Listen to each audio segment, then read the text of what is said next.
about your task. I've seen that actually nobody managed in preparing a blinker.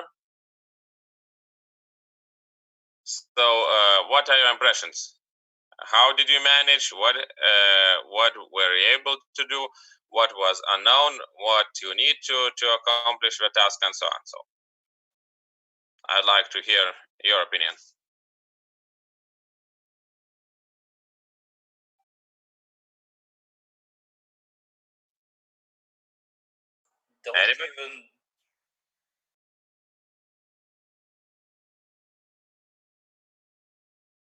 Well, the task is pretty explicit.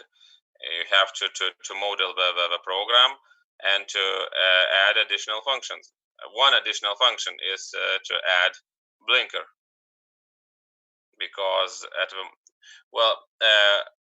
basically the BC2 LCD is 7-segment display driver, because it consists of 4 digits, and each digit consists of 7 segments, 7 dashes, and 1 dot. So it means that actually you need 8 bits for each digit to lighten up.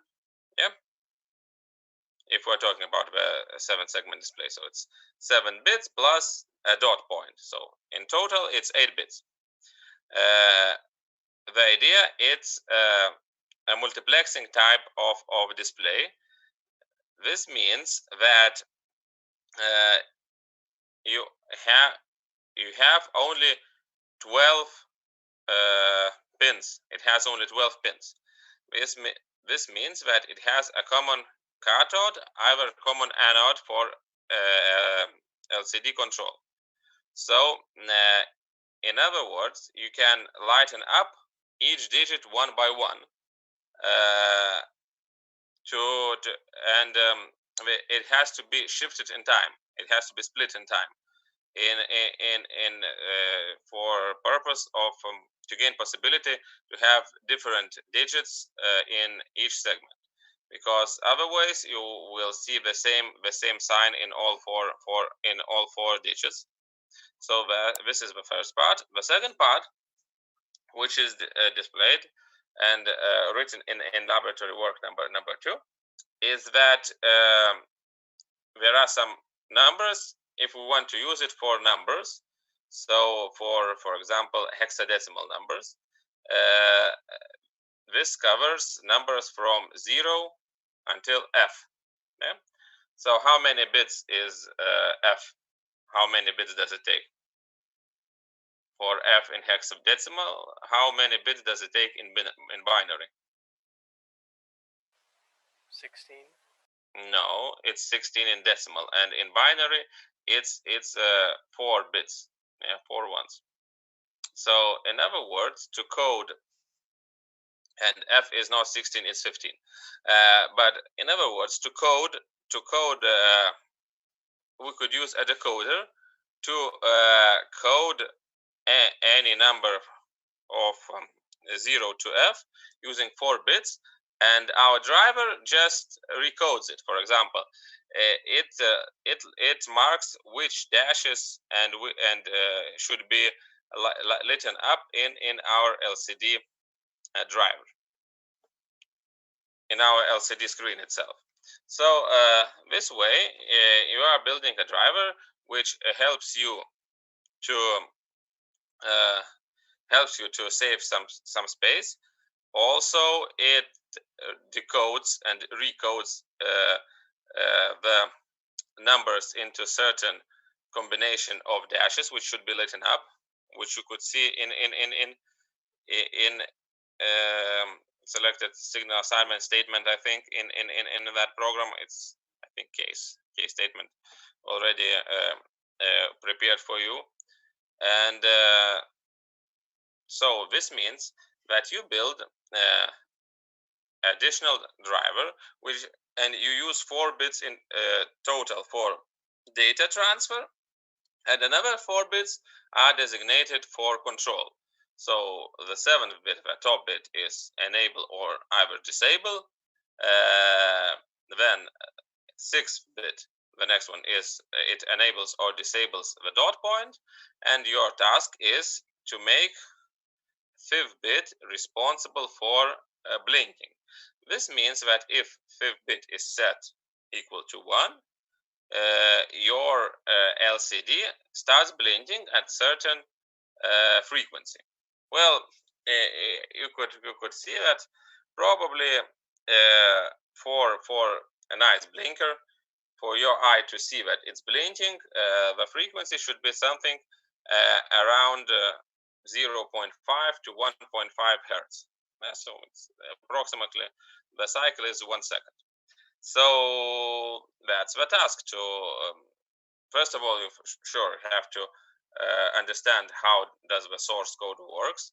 Then you could update it, either not update it according to, you should update it according to the task by replacing, if you read all the laboratory work, by replacing the if statements and case statements of sequential logic into concurrent logic where possible for better understanding. But the task, all the source, all this part is written to you. You just have to copy paste and it's done for you to gain better understanding in source code what you are doing. And the other part, what you have to do by your own, and it's everyone should do it by themselves, and I'm pretty sure that absolutely every student will do it in different manner, is to add the blinker function, which I was talking to you right now. So when you turn on the blinker in the control bit, your desired number starts to blink. This means that it's on for a certain time and then off for a certain time. And for modeling, you could make a blinker of, for example, prepare a frequency divider of 1 or 2 bits, and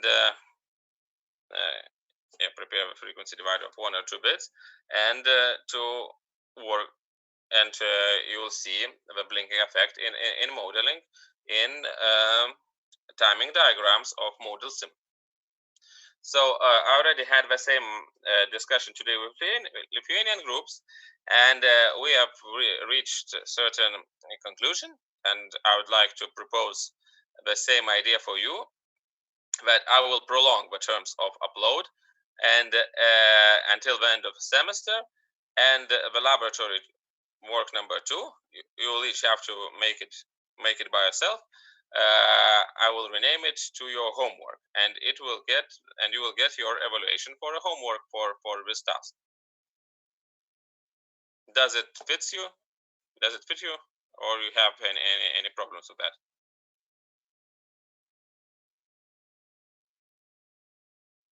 Or maybe you did not understand. Will we get some, I don't know, additional information on things to do and how to accomplish that? Because I myself, whatever I even tried, just bunch of errors. I'm Googling and fixing them, and then other errors on top of that. I'm just lost. It's really hard about. That's why I want to prolong the term, because meanwhile we'll work with simulation software, and we'll work with simulating different things, including frequency dividers, for you to gain knowledge how does it work and what does it mean. So we'll spend the lectures for you to gain enough knowledge to accomplish the homework. Well, something like that.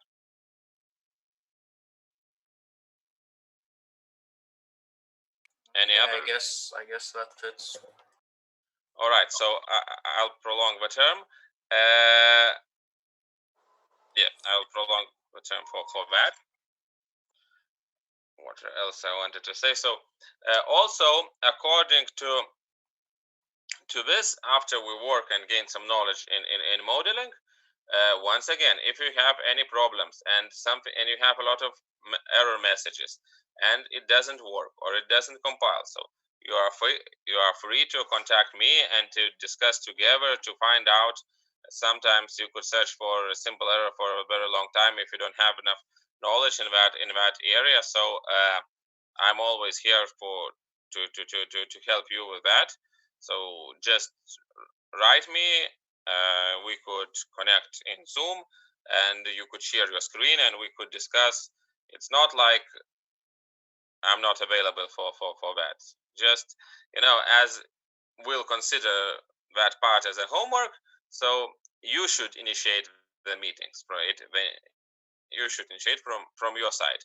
You could also gain, for example, you could collect a group of several people and also discuss, or one by one, as you like. So I'm always available for that purposes. We just need to arrange time prior to meeting. For example, you write me a day before that or 2 days before. We arrange timing, we meet and we discuss. So once again, also, if you're trying to simulate something and you had problems and you cannot understand what's the meaning of the errors, don't worry.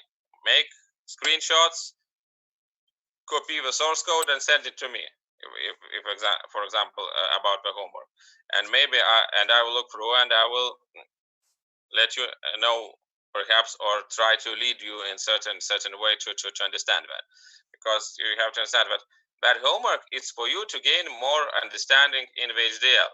So my purpose is for you to get basic knowledge in that. So any other questions? Sir, so for the task, we need to we have this personal task for the blinking, and the other task is for to build the TB program, right? Well, because I'm lost which task, because we had the personal task which is for blinking, and you should start from 4.3. So I was lost in from where to start, because you said there's two tasks. All right. So the task is to make a blinker. It's the task. Yes. But you have to show me that blinker works. And the only way to show me that blinker works is build a TB for proper simulation. So, because otherwise you are, well, you perform the task, and how you check does it work or doesn't, if it works or not. So for that purpose, you have to build a TB and to simulate it. Okay, so and the TB program, you attached it in the folders. Some part is in description, but you'll have to write a lot by yourself, especially when you'll do it for blinker.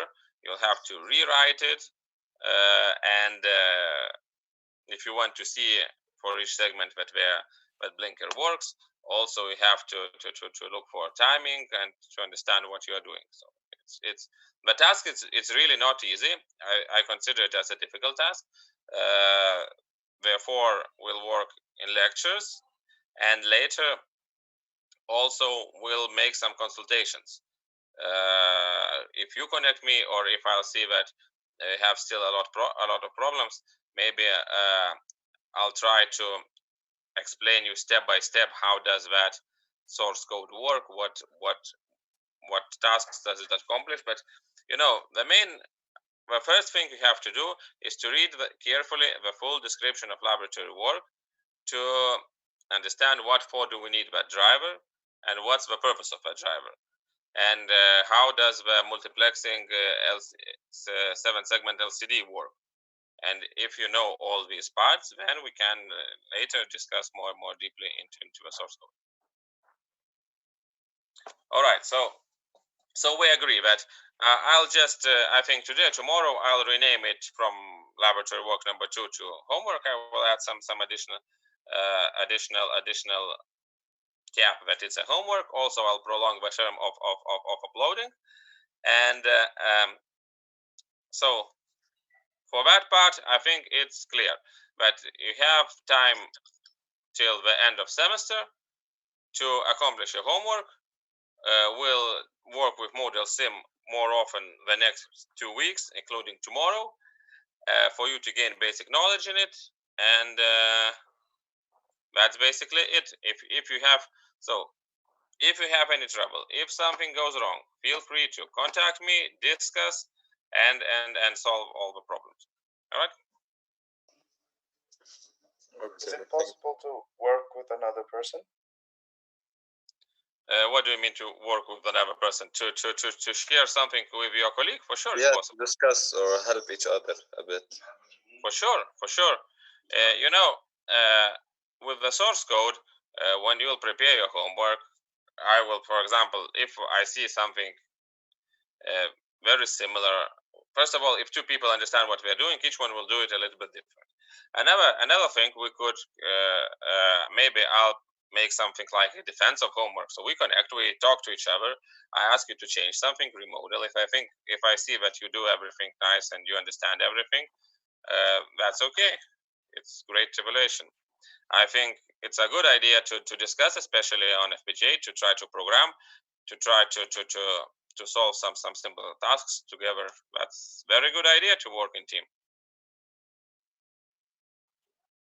Any other questions? Sir, I have a question about our personal task. Yes. Our task is implementation of digit blinking, right? Yes. But if we go in laboratory number 2, 4.3, implementation of digit blinking, it says that after successfully testing the source code in model sim, we need to execute in Xilinx. You don't need execute it in the Linux, because in Xilinx we have no possibility. So you just execute it model sim and test it, and that's all. Okay. All right. So now I would like to talk about tomorrow. Tomorrow we have 2 lectures in a row. And tomorrow there will be no theory, there will be only practice. So this means that you all connect, and I'll give you personal tasks during that time. And every one of you, each by one, will have to share your screen and to show me your results of modeling. Each one by one, for you to get basic knowledge, and for me to be sure that you all have installed software, you all have working software, and you all understand how to use it. So tomorrow we'll have a lot of practice and a lot of programming. Okay. All right. So then let's see. I'm sorry? Do you have any questions about that? All right. So if that's clear, then today I want to talk to you about the sequential statements. The last time we have spoken about the concurrent sentences, and today I want to talk to you about the sequential. And you could see in the software that pretty much a lot of a huge part of the laboratory work number 2 are in processes, and some parts of processes can be changed and other parts cannot be changed. So next week we'll talk about the synchronous and asynchronous design of the circuits and difference between it. But the idea is usually to develop a proper node hazard, proper synchronous program. Usually you have one base frequency, and you divide it for each purpose, and you gain the frequency you need for timing by dividing the main frequency. So you usually have one frequency, and you then divide it in any parts you like to gain the one you need. So if you want to change all the diagram, all the circuit of all the synchronous circuit, you just have to change the main frequency, and then it changes automatically everywhere.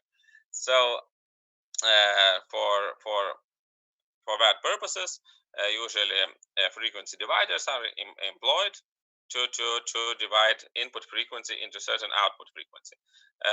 You also had a laboratory works, I think, employing assembler for microcontrollers. I think last year all of you had the laboratory works, and all of you were using prescalers for frequency. So the prescalers for frequency in microcontrollers are exactly for frequency division, and if in microcontrollers where they are a preset, in FPGA we can build them any kind we like. All right, so this part is clear. For that necessary we have to employ memories, and as we need to store the value from last iteration to and pass it to the next iteration. So this means that we have to use certain part of our FPGA to store the value from previous iteration of our sequence, and this way a memory is built. We'll talk a lot more about memories next time. A lot more discussion will be about different memories, but for today we'll discuss sequential signal assignments, sequential statements, and sequential statements are also used to implement memories. We'll discuss it tomorrow. All right, so not tomorrow, probably next week. So for sequential statements, it's something different from the logic we were talking before, from concurrent logic, as this time each statement is executed one by one. They are not executed in parallel like in concurrent logic. And unlike the statements of concurrent logic, in sequential logic, it's complicated to map them directly into certain circuit diagram, or sometimes it's impossible. Another thing that using sequential statements, if you don't make them synchronous, there is a very high possibility to develop asynchronous circuit, employing latches instead of flip-flops, which is sometimes good and sometimes absolutely not proper. Another part, there is the possibility to develop a circuit which is impossible to synthesize. So you can simulate it, but you cannot flatten it in order to download to the FPGA. So that's probably the main idea of sequential statements, and it should, and they are written in so-called processes. So if we start some part from system word process, this means that inside we have a sequential logic, and when we exit the process, we return back to concurrent logic. So in other words, the processes among themselves are parts of concurrent logic. Therefore, if you use two processes, they will work in parallel at the same time in concurrent logic. All right. So what's introduced? And as you can see now that it's more complicated, hard to map. You have to be sure that it's synchronous. So a lot of difficulties compared to concurrent logic. So the main question is, what for do we need them, and why do we use the sequential logic and sequential logic statements? So what we introduce, first of all, it's wait statement, and a wait statement is introduced in especially in modeling, and you've already have met that trying to simulate that. Wait statement is used for simulation to building TB test bench programs. Then we use a sequential signal assignment statement, which is pretty much the same like in concurrent logic. The only difference is that sequential logic introduces variables. Yeah, so here we have not only signals, but also we can use intermediate variables for certain operations. Then if statement, it introduces if statement. If statement is pretty much the same as selected signal as conditional signal assignment from concurrent logic we were talking last time. Also, it introduces a case statement. Case statement is a form of selected signal assignment we were also working on, but they have some additional flexibility, which we'll discuss today later. And the very important part that simple for loop is also being introduced in sequential statements. So you can build a simple for loop, which is also pretty important and can help you. All right, so talking about the processors, there are two main forms of the processes: a process with a sensitivity list and process with a wait statement. For you to distinguish them, we'll work in our simulation this way, that a process with a sensitivity list, they are considered to be used in the programs, and processes with wait statements are usually employed for TB, test bench programs.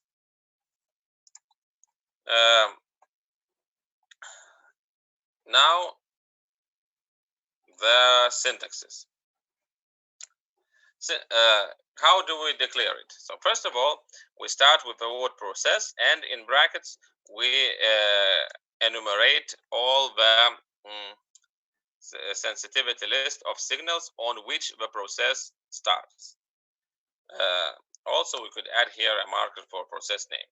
Then we have certain, when we can have and or not have, it depends on the process we want to build.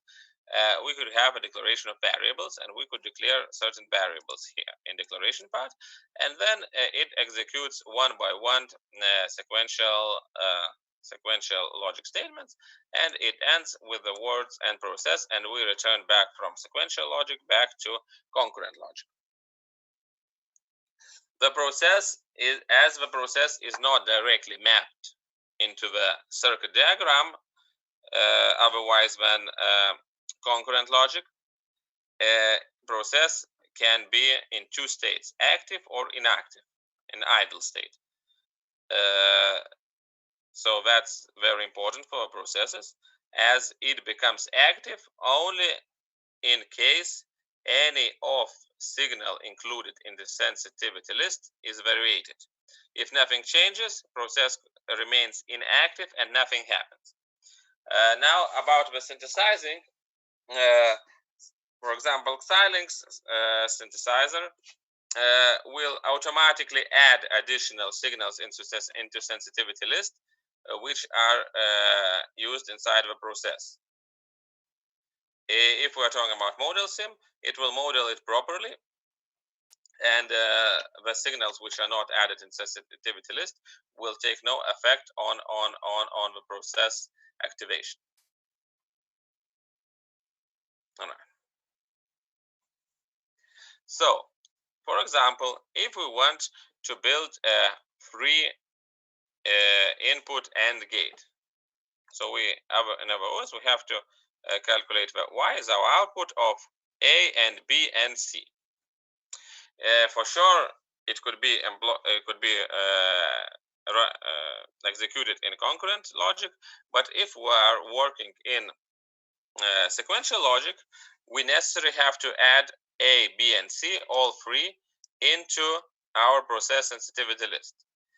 If we don't include all three signals into sensitivity list, for example, like in this case, we include only A. In that case, no matter how B signal changes, it will take no effect on the output of the output Y, and it will cause improper operation.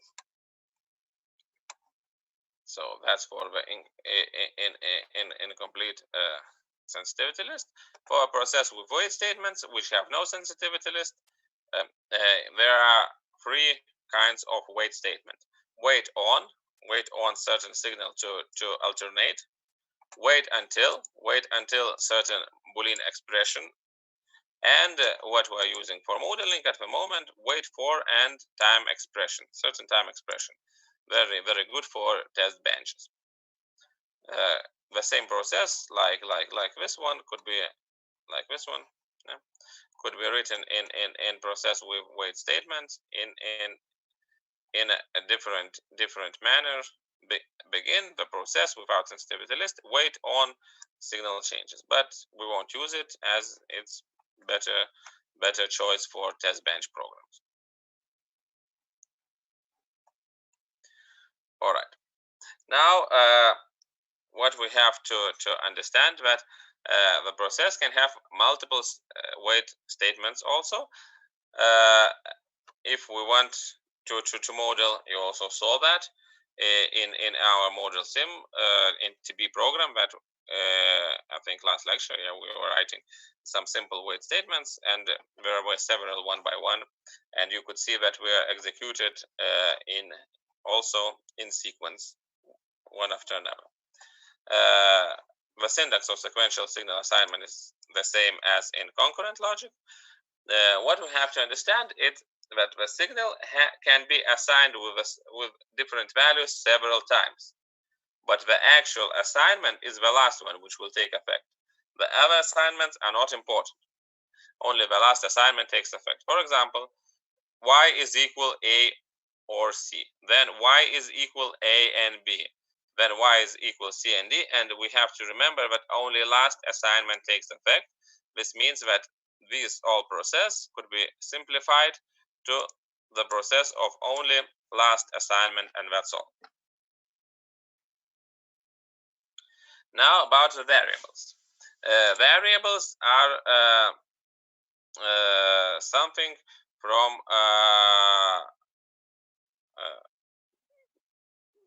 conventional programming, and variables have designated as always have designated memory to store their values. So for such thing in concurrent logic, you could, for example, build a sequential logic, or for example, like in this case, two OR elements, two gate OR elements connected in series. All right, now we'll reconnect and return back to our material. So disconnect and reconnect back.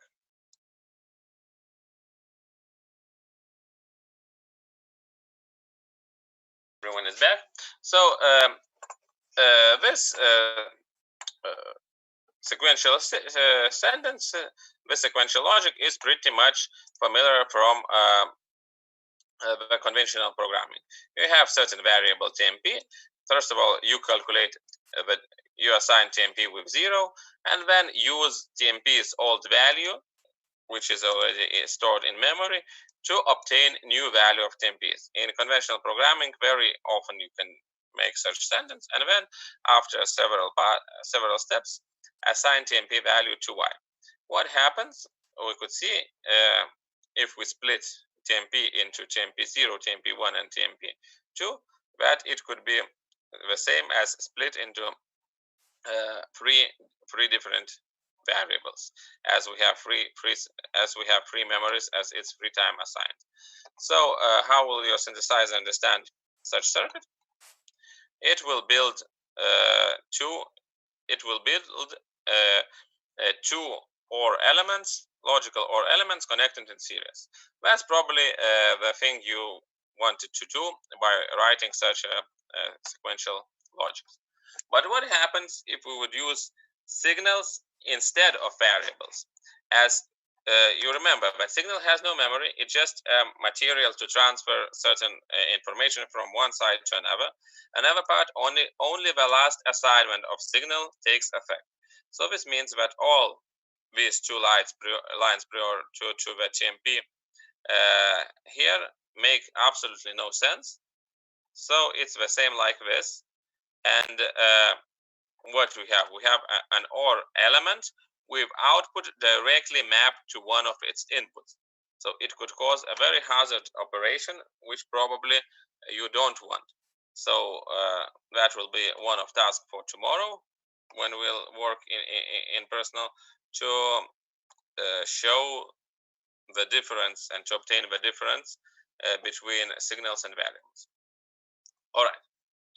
Now to if statements. If statements are pretty much the same as with conventional programming. The main difference is the syntaxes. That else if it's written like that. So you have to understand that else if is written like that. So if certain Boolean expression, then a sequential statement. Else if, so if this statement is not true, we check for another. If this one not true, we check for another, and else at all other cases certain sequential statement. So now we'll fast walk through all four programs which were built last our meeting using selected signal assignment. So when we use if statements for multiplexer 4 to 1, very important is that in this case there is an addressing signal S and A, B, C, D, all four inputs. And it's very important to include all four inputs into sensitivity list, because if any of input is not included, the output will not change after alternation of this input. So this won't be a proper operation. In other words, you will connect when we use a process. Actually we connect an input to an output not directly, but for a certain gate. So if, and how does it work? The same our multiplexer. If signal our addressing signal is 0 0, then a input is mapped to an output. If 0 1, then B input is mapped to an output. If 1 0, C, and else D is mapped directly to an output. Now about the decoder. For the decoder is pretty much the same, only this time output depends only the S, only the input signal. So if 0 0, then the code is 0 0 0 1. If 0 1, then 0 0 1 0. If 0 1, else if S equal to 0 1, then 1 0 1 0 1 0 0, and else all other cases 1 and 3 zeros. So it's pretty much the same. Now the priority encoder. Once again, here it's important to execute in certain sequence. So first of all, we start from the top bit, second, first, and the last bit at all other cases. And active bit calculation is left in concurrent logic. Simple arithmetical logical unit. Here we introduce, it's a little bit another type of casting used here, but it's pretty much the same as in concurrent logic as well. We introduce two signals which are signed, and before we execute any mathematical operations, we just cast source 0 and source 1 into source 0s and source 1s, which means the type of sign. So we cast it from std logic vector into signed, and when we'll need any mathematical operation, we'll use them in that purpose. So first of all, we check the top bit. If it's equal to 0, then we have to execute incrementation. So source 0s, which is signed, is we add 1, so increment by 1, and then cast it back to std logic vector. For this case, then sum, and then subtraction, and then logical AND and logical OR are as well executed without any casting. What's important, source 1, source 0, and also our casted signals also should be included into sensitivity list in order for proper operation. All right, so now you saw that here we did exactly the same what we were able to do with concurrent logic, and only there are some restrictions. So naturally the question is, what for do we need sequential logic when we can do it with concurrent logic? So first of all, if you can execute it employing only concurrent logic, it's a very good idea to use concurrent logic. But some conditions are not flexible enough. So sequential logic introduces two main advantages. So first of all, we have we can use multiple statements, and we can use nested if statements. And now I want to explain what does it mean, multiple statements in assignment and nested if statements. So in this case, you can see nested if statement. So here is a process to obtaining the max, which one is maximum. It's very conventional programming code. So we check if A is more than B, then here we have a nested if statement. It's a statement, separate if statement inside of another if statement. So if A more than B, all right, now we can check if A more than C, and if it's more than C, then A is max, else C is max. And we end this if statement and return back to the core if statement. And another part is if B is more than C, then B is max, and else is C is max. So using if statement inside another if statement, it's pretty easy to obtain, for example, maximum, which one is maximal from A, B, and C. In concurrent logic, we could do the same by splitting these two parts into separate statements. So we split them into two selected signal assignment statements, employing certain signal for values. In this case, we have a separate separate conditional signal assignment for this if sentence and separate for this one.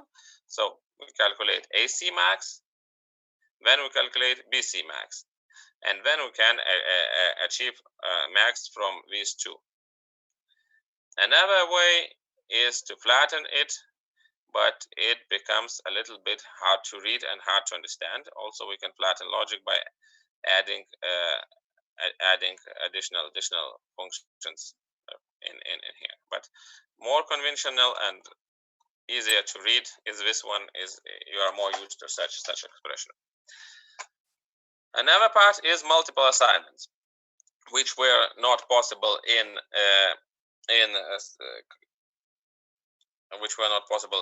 conditional signal assignment. Here, if A more than B and something, if this Boolean expression is right, and now I can enumerate as much expressions as I like here, separated employing semicolon instead of using only one. This really makes it much more flexible. Now, what should you avoid? If statement should always have else branch at the end, because all values must be enumerated. So what happens if we do something like that? If A is equal than B, then equal is 1. That's okay. But what happens if they are not equal? You have no idea what equal is, what should be assigned to EQ, to equal, because nothing is assigned. In this case, your synthesizer decides that equal should be a memory and should retain its old value which it had prior to this. And this way the memory is built, and will build memories exactly like this. So your synthesizer, in other words, understands something like that equal is equal to 1, else equal is equal to itself. In other words, it tries to write a memory. So as a branch must always include else. So you have to explicitly enumerate that if A is equal B, then it's 1, else equal is 0. In this case, there will be no memories and everything will work properly. Another problem occurs if, for example, you decide to assign only one value in each case. For example, if A is more than B, then greater is 1. If equal, then equal is 1. If less, then less is 1. So that's okay. If it's less, then it's assigned. But what happens to equal and greater?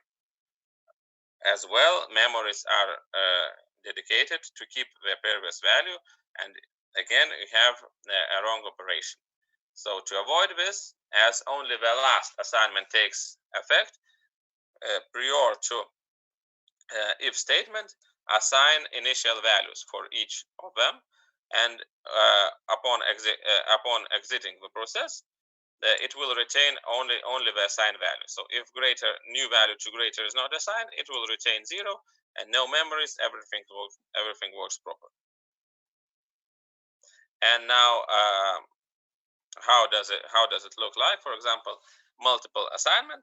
For multiple signal assignment, what we have here, it could be mapped like two multiplexers 2 to 1, which have the same Boolean expression. As you can see, the Boolean expression is only 1. So one Boolean expression for the first one, and here the first one value, assignment to the output, and here for assignment of another two values, B1 and B2. So here, how does it look like? Now about the nested if statements, you can see here that each nested if statement is also marked as a separate 2 to 1 multiplexer. The main difference between nested if statements in schematics and selected signal assignment and conditional signal assignment, that in conditional signal assignment, you remember that we had a circuit, a serial circuit, only downwards, only at the false statement. In this case, we can add additional circuits, 2 to 1 multiplexers with different Boolean expression 2, Boolean expression 3, Boolean expression 1, to both branches, to true branch and to false branch as well. All right, and they're all connected in series. Now, case statement. For the case statement,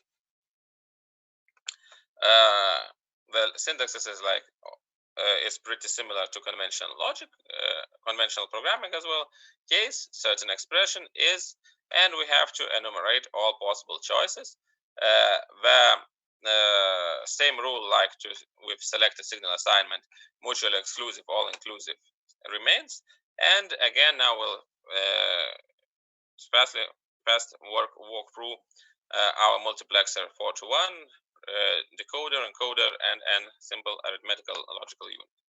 So once again, in the process sensitivity list, all the signals must be included, and then case S, depending on the addressing signal, when certain condition, the case S is equal to 0, 0. Then we assign the first input to the output, then second, third, and then D. When others, it also must end with others always, then D is assigned to the output. Decoder. In decoder, in sensitivity list, it's only S, the input signal, and once again, if it assigns to the output depending on the signal value, and we have to enumerate all of them. Otherwise, if we are unable to enumerate all of them, then we have to use others for the last assignment. The mutually exclusive and all-inclusive rules remains to our priority encoder.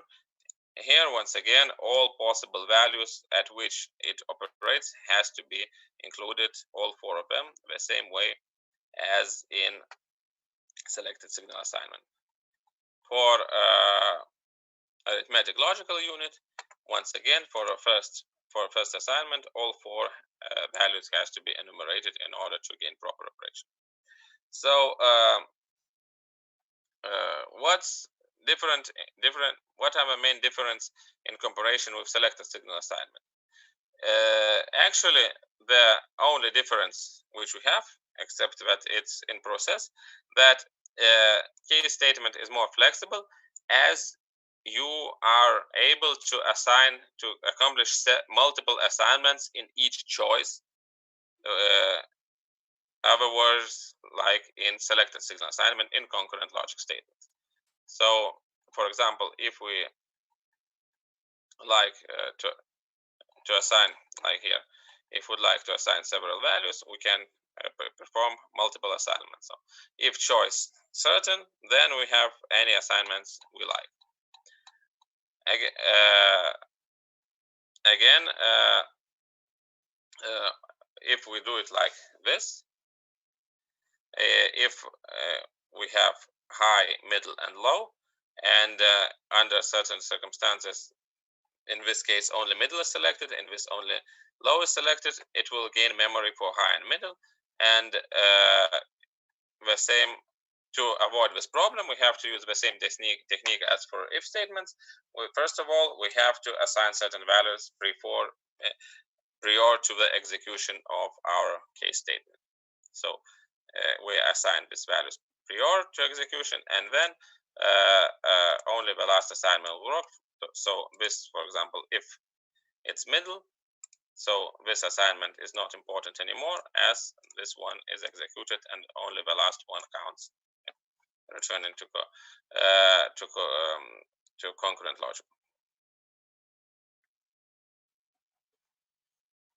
All right.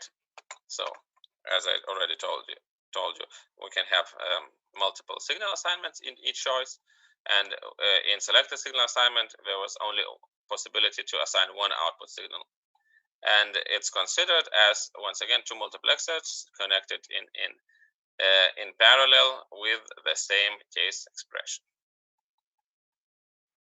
Now the additional part of simple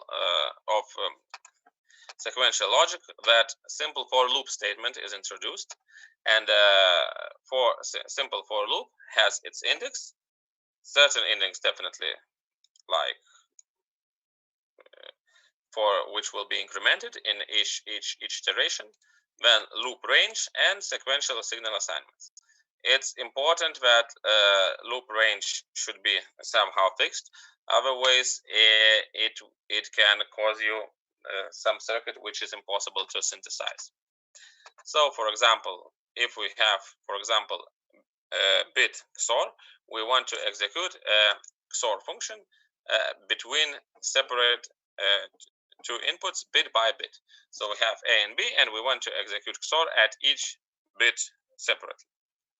So well, we can use some constant for the width of our bus of our input. It's 4-bit, as you can see, and for I, which is our index, then as you can see here, loop, when we have a loop range, so it's in range width -1 and -1 down to 0. So we start from 3 to 0. This is our range. It could be up to and down to. And then we start loop. And inside we have a certain application. So y for at first third, the third bit of our output is equal to XOR between third bits of inputs A and B. So pretty easy, pretty the same like in conventional programming. Also, it's very easy to accomplish the same XOR inside certain input. Again, of 4-bit. If we have we could use internal TMP signal inside, and what we do is we calculate XOR between the one what was before and already calculated value before that. Also pretty easy to accomplish. All right, so that's it for today. I will add material to Moodle, and tomorrow we'll try to model, I hope, a lot of parts from this lecture. Any questions?